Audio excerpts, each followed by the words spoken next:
बहुत सारे। उसके बाद लीची है, लीची में हम लोग एयर लेयरिंग करते हैं। उसके बाद सर इसमें जब हम लोग यहाँ पे विजिट किए CRA के दौरान, तो हम लोग वहाँ के किसानों से जब मिले तो हम लोग को ये चीज़ देखने को मिला कि किसान जो है वो जो यहाँ से देखते जो हमारा जो टेक्नोलॉजी दिया है उस चीज़ को यूज़ करके वो अच्छा प्रोडक्शन कर रहे हैं। आपको जो टेक्नोलॉजी है, टर्मिनोलॉजी है, उसको तो इंक्लूड करिएगा, तब आपका वहाँ पे बहुत अच्छा है। करते हैं तो आरटीसी डेयरी ये इंश्योर करती है कि जल्दी से जल्दी इसकी क्वालिटी स्टैंडर्ड को मेंटेन करते हैं और कंज्यूमर पास को पहुंचा दे। यही सब फीड का तो पार्थिनियम के लिए हम लोग जाइगोग्रामा का यूज कर सकते हैं। देखिए जीरो वेस्ट टेक्निक है और क्या डिसएडवांटेज है और भी हम लोग इसके बारे में बहुत जानें। तो सबसे पहले जो इसके एडवांटेज की बात करते हैं, तो ये क्या होता है एसेक्सुअल मेथड ऑफ प्रोपागेशन में इसका एक लाइन में कहूँ तो 2 to 5 मदर प्लांट के जैसा इसमें जनरेशन होता है। यानी कि इसमें जो है जिस प्रकार का आपका क्वालिटी है, जितना प्रोडक्शन है, उसी प्रकार का जो है प्रोडक्शन हमारा रहेगा इसमें जो हम असेक्सुअल मेथड से प्रोपागेशन करेंगे उसमें।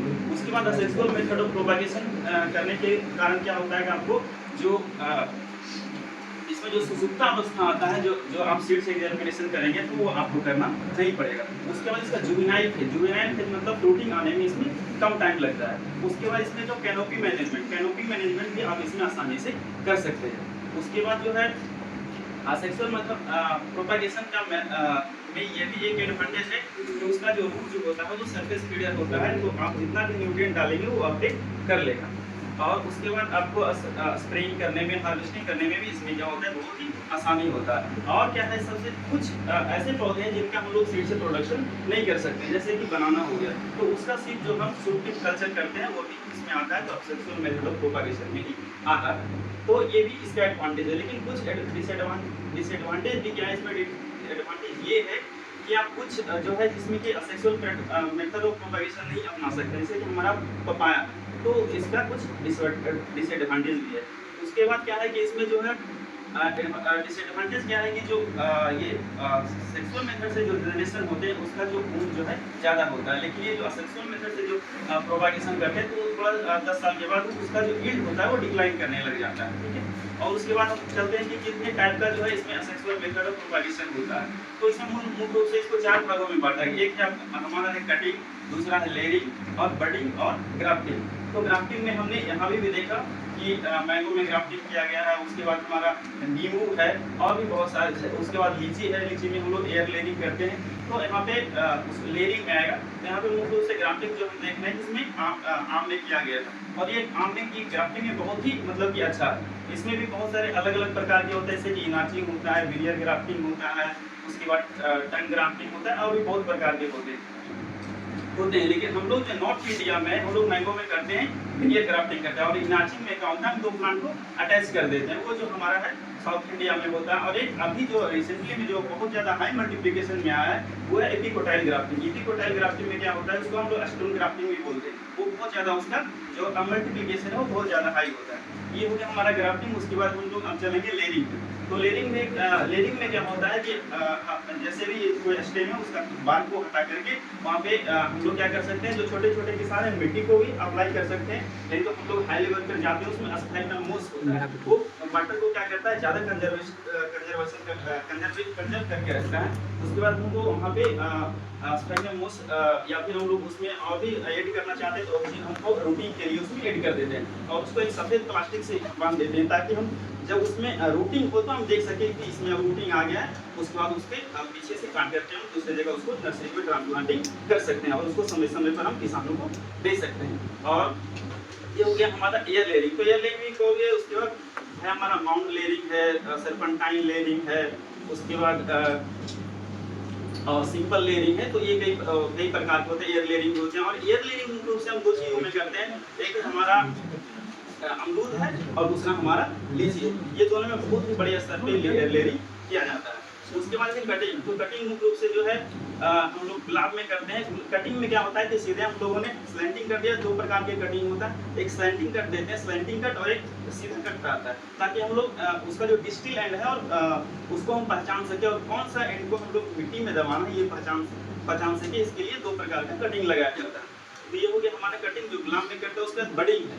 बडिंग है और बडिंग में क्या होता है, कटिंग जो हम लेंगे, कटिंग में 2 से 3 सूट हमारा रहेगा जो क्या होगा कि प्लांट पे डेवलप करेगा। लेकिन जब हम सूट ये बडिंग करते हैं तो उसमें हम सिर्फ और सिर्फ सिंगल बडिंग करते हैं, और सिंगल बडिंग करके हम लोग क्या करते हैं, उसमें प्लांट को अप्लाई करते हैं।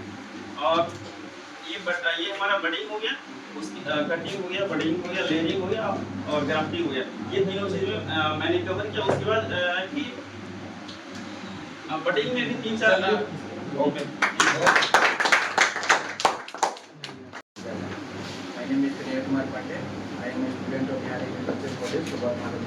My topic is CRA, Crop Resilient Agriculture. CRA का सब बेसिक तो हम लोग पहले ये जानते हैं कि नीड क्यों है, CRA क्यों आना चाहिए। तो CRA में सर देखा गया कि बिहार एक ऐसा राज्य है जहाँ पे फ्लड इम्पोर्टेंट है। तो इस चीज़ को दूर करने के लिए कैसे मिटिगेट किया जाए और फूड सिक्योरिटी को कैसे इन्हांस किया जाए और प्रोडक्टिविटी पे कैसे ध्यान दिया जाए, और जो हमारे ऐसे क्रॉप हैं जो हाईली प्रोडक्टिव हैं और हाईली उनमें वो इन्फोर्समेंट में नहीं आ रहे हैं प्रोडक्ट मतलब किसानों के, तो उस चीज़ को कैसे लाया जाए, इसलिए हम लोग को CRA का नीड था। और CRA में सर क्लाइमेट स्मार्ट विलेज और क्लाइमेट स्मार्ट एग्रीकल्चर 2 चीज़ को इंक्लूड किया गया। और ये जो है सर वो DISA और CMETI और अदर कोलैबोरेशन के थ्रू ये मतलब कि 2016 में इन्फोर्समेंट में लाया गया था।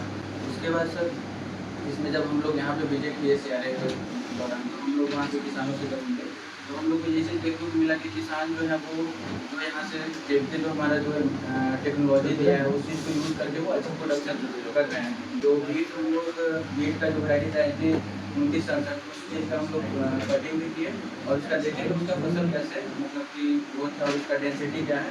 और एक चीज़ हम देखे सर कि यहाँ पे जो फार्मर है वो जो CRA के अंदर आ रहे हैं जो विलेज, उसमें सर 150 फार्मर हैं और लगभग 150 एकड़ जो जमीन है उसको एडॉप्ट किया गया CRA के अंदर। तो इस चीज़ को हम लोग जाने और उसे एंगेज किया और हमको सर इस कार्य से ये सीखने को मिला कि हम इस चीज़ को इसका अवेयरनेस अपने गाँव में भी फैलाएं, क्योंकि मेरा जो घर है मतलब चंपारण हुआ वहाँ पे इस चीज़ का अवेयरनेस मैंने पहले नहीं देखा। CRA का अवेयरनेस हमको इस कार्य से ही मिला, तो अपने यहाँ भी हम जाके इस चीज़ को फैलाएँ। और सर CRA का एडवांटेज क्या है कि सर यील्ड को बढ़ाता है और वाटर यूज एफिशिएंसी को बढ़ाता है, उसके बाद से सर्किट प्रोडक्टिविटी को बढ़ाता है और सर मिटिगेट करता है ग्रीन हाउस गैस को। और फिर इसका क्या बोलते हैं डिसएडवांटेज ये है सर कि क्या बोलते हैं कि सर ये जो है लैक ऑफ अवेयरनेस के चलते फैल नहीं रहा है। उसके बाद से सर जो फार्मर है वो न्यू टेक्नोलॉजी को अडॉप्ट करने में मतलब हिचकते हैं कि शुरू में कि नहीं हम नहीं लेंगे, क्योंकि उन लोग को जो कंजर्वेटिव जो पहले से जो आ रहे हैं वहीं से उन लोग को अडॉप्ट करना ज़्यादा अच्छा लगता है कि न्यू नहीं सीखना चाहते हैं। तो उस चीज़ का अवेयरनेस फैलाया जाए ताकि वो वहाँ तक जा मतलब पहुँचे जहाँ नहीं पहुँचा है इस चीज़ का।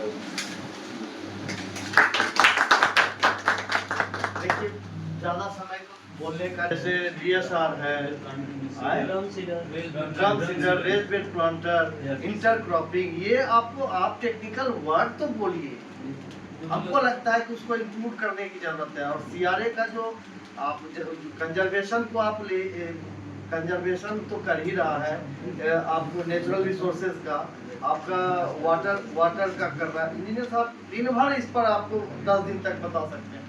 हम आपको इसीलिए मिस कर रहे हैं कि हमारे जो साइंटिस्ट के पास क्षमता था उसको आपने नहीं दिया। बोर्ड लगा था 10% तक सब कुछ लिखा हुआ है, यहाँ पे लिखा हुआ है, आज भी ले लो उसको इंक्लूड कर देना।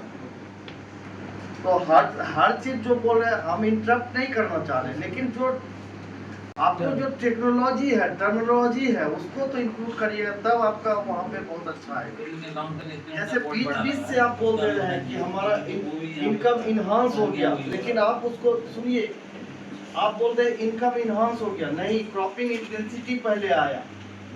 क्रॉपिंग इंटेंसिटी हम बता रहे हैं कि वो जो गांव है वहाँ पे पहले सिंगल मोनोक्रॉपिंग था, राइस केवल राइस, और वहाँ पे वीट का प्रोडक्शन था मात्र 5 मन, अगर क्विंटल में आप बात करें तो 5 क्विंटल प्रति हेक्टेयर, और आज जो है वो 30 क्विंटल प्रति हेक्टेयर हुआ उत्पादन। तो समझ रहे हैं कितना 6 गुना बढ़ा। दूसरा थर्ड क्रॉप नहीं था, आज वहाँ मूंग लग रहा है समूचे, और आप एरिया भी आप नहीं बता पा रहे हैं। हम केवल आपको नहीं बोल रहे, सबको बोल रहे हैं। हम खरीफ में 595 एकड़, रबी में 623 एकड़, समर में 225 एकड़ और आप केवल बोल दे रहे हैं 115। जैसे वहाँ पे जो सर हम लोग को डेटा मिला था मतलब वो उस एक गाँव एक का- गांव का है, हाँ सर गाँव का। तब तो हमारा काम किया हुआ को आप बिगाड़ दीजिएगा। टोटल लगभग वहाँ 1500 पर एकड़ सब साल भर का 1500 एकड़ 1500 एकड़ और उसमें लैंड लेजर लेवलिंग एक टेक्नोलॉजी है जो 100 एकड़ हर एक साल कर रहे हैं। कम्युनिटी इरिगेशन है। तो डॉक्टर साहब हमको इजाजत वो हर जगह मतलब कंस्टिट्यूटिव वे में हर जगह फैला जिससे इसका क्वालिटी स्टैंडर्ड मेंटेन किया जाए। क्योंकि सर हम लोग जानते हैं कि मिल्क एंड डेयरी प्रोडक्ट क्या है, फास्ट कंज्यूमर मूविंग गुड्स है, इसको हम ज़्यादा देर जिन स्टोर नहीं करते हैं। तो आरटीसी डेयरी ये इंश्योर करती है कि जल्दी से जल्दी इसकी क्वालिटी स्टैंडर्ड को मेंटेन कर दे और कंज्यूमर पास को पहुँचा दे। यही सर हम लोग आरटीसी डेयरी में देखने को मिला था जहाँ पे सिर्फ डिफरेंट टेक्नोलॉजी के डिफरेंट टेक्नोलॉजी का यूज करके इसको बनाया तो उससे डिफरेंट प्रोडक्ट बनाया जाता है। मेनली तो आईटीसी डेयरी में 5 मिल्क का प्रोडक्शन करते हैं। इसमें सर टॉल मिल्क होता है, डबल टॉल मिल्क होता है, काउ मिल्क होता है, क्रीम मिल्क होता है, फुल क्रीम मिल्क होता है। सर टॉल मिल्क में 3% रहता है फैट, जिसका सॉलिड नोट फैट 8.5% का, सॉलिड बट नोट फैट 70 से 8.5% का। लेकिन वही फैट का वेरिएशन 3%, 3.5%, 4%। सबसे अधिकतर क्रीम मिल्क में रहता है जिसका मेनली यूज खीर बनाने समय किया जाता है, इसमें फैट परसेंट 6% रहता है। इसके बाद सर इसके अलावा सर आईटीसी डेयरी जो है सर लस्सी का भी उत्पादन कर, जिसमें भी सर डिफरेंट फ्लेवर जैसे लीची लस्सी हो गया, मैंगो लस्सी होगा, जिससे क्या हो गया प्राइमरी गुड्स को सेकेंडरी गुड में सर जिससे प्राइस बढ़ता है, उसके बाद मतलब वेरिएशन वाइडिंग किया जाता है। यही सर हम लोग को सीखने का मौका मिलता है। Thank you. Good morning sir, मेरा नाम सचिन कुमार है और हम बिहार कृषि महाविद्यालय सभा के सेवेंथ सेमेस्टर के छात्र हैं। और मेरा टॉपिक है आज का बीट। बीट एक मेजर प्रॉब्लम है हर किसान के लिए, क्योंकि बीट से लगभग 35 to 40% का यील्ड रिडक्शन होता है। तो इसलिए ये बहुत बड़ा एक बाधा है हमारे किसान के लिए। और बीट को हम आइडेंटिफाई और ये क्लासिफिकेशन हम आज बताने जा रहे हैं। तो बीट को मेनली क्लासिफिकेशन किया जाता है एनुअल, बाइनियल और पेरिनियल के बेसिस पे। एनुअल में भी 2 तरह का होता है। पहला मानसून में होता है कि जैसे धान के साथ बर्नोबोलस और जंगली राइस, सावा, ये सब निकलता है। और उसके बाद जो विंटर सीजन में आता है मेनली गेहूं के साथ फेलेरिस माइनर, चिलोपोडियम एल्बम। और जहाँ कि बिहार एक बेज प्रोड्यूसिंग स्टेट है, तो इसलिए मेज के साथ ये मेनली साइप्रस दिखता है। और उसके बाद साइप्रस का 4 स्पीशीज होता है, लेकिन अभी सीजन है तो यहाँ पे मुंगेर में हम लोग को ये साइप्रस रोटेंडस का ही स्पीशीज दिखा है। इसमें 4 स्पीशीज में आता है Cyperus rotundus, Cyperus difformis, Cyperus ये। तो उसके बाद ये मॉर्फोलॉजी के बेसिस पे भी क्लासिफिकेशन किया जाता है, ब्रॉड लीफ, सेजेज और ग्रासेज। ग्रासेज में आता है मेनली ये साइनोडोन डेक्टाइलोन, ये सब। ये एक पेरेनियल नेचर का ब्रीड है जो कि बहुत डिफिकल्ट है इसको कंट्रोल करना है। और इसके बाद ब्रॉडली में आ जाएगा हमारा रूममेट वगैरह ये सब। उसके बाद और सेजेज में आ जाएगा साइप्रस। और इसको कंट्रोल करने के लिए हम लोग मेनली 3-4 मेथड का यूज कर सकते हैं। कल्चरल मेथड, फिजिकल मेथड और केमिकल मेथड और बायोलॉजिकल मेथड। फिजिकल मेथड में हम क्या कर सकते हैं कि डीप समर फ्लोइंग कर सकते हैं। उसके बाद और मैकेनिकल मेथड में हम मल्चिंग वगैरह कर सकते हैं। और कल्चरल मेथड में क्रॉप रोटेशन, जैसे कि कुछ बीट होता है कि स्पेसिफिक क्रॉप के साथ ही उगता है, तो इसके लिए क्रॉप रोटेशन एक बहुत ही इम्पोर्टेंट बीट कंट्रोल करने के लिए उपाय है। और केमिकल मेथड में जैसे कि अलग अलग का है, तो ब्रॉड लीफ के लिए 2,4-D मेनली यूज किया जाता है। और इसके बाद फिर ग्रासेज के लिए मेनली ग्रासेज में ये साइनोडोन डाइक्लोरिन होता है, तो इसको मेनली प्री का PPI जो आता है हर्बिसाइड उसको अप्लाई कर सकते हैं। उसके बाद फिर सेजेस के लिए पैराकट एंड डायक्वाट यूज कर सकते हैं, जो कि मेनली मेज ग्रोथ में यूज किया जाता है। उसके बाद फिर बायोलॉजिकल मेथड में पार्थेनियम एक बहुत ही मेजर प्रॉब्लम है वीड का, तो पार्थेनियम के लिए हम लोग जाइगोग्रामा का यूज कर सकते हैं। और ये जाइगोग्रामा एक बायो कंट्रोल एजेंट है जो कि बहुत हाई स्पीड से फीडिंग करता है पार्थेनियम को। और वीड का जैसे हार्मफुल इफेक्ट नहीं है, इसका बेनिफिशियल इफेक्ट भी है। और बेनिफिशियल इफेक्ट में जैसे कि सॉइल मॉइस्चर कंजर्वेशन करता है, न्यूट्रिएंट को होल्ड करके रखता है, और उसके बाद इसका एज ए एनिमल फीड की तरह से भी यूज करते हैं। और हार्मफुल इफेक्ट में इसका तो ये है कि ये इंसेक्ट पेस्ट के लिए दाने के लिए उपयोग जाता है। उसके बाद फिर ये क्लोरोफिल का रिडक्शन कर देता है। यही सब मेनली इसका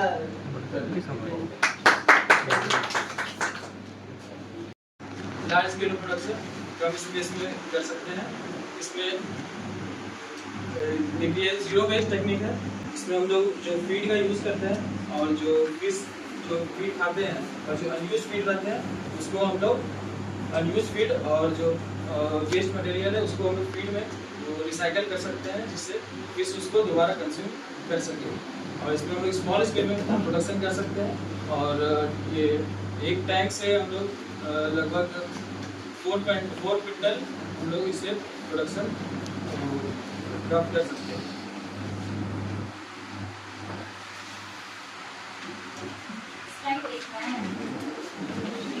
कोई बोल सकते हो।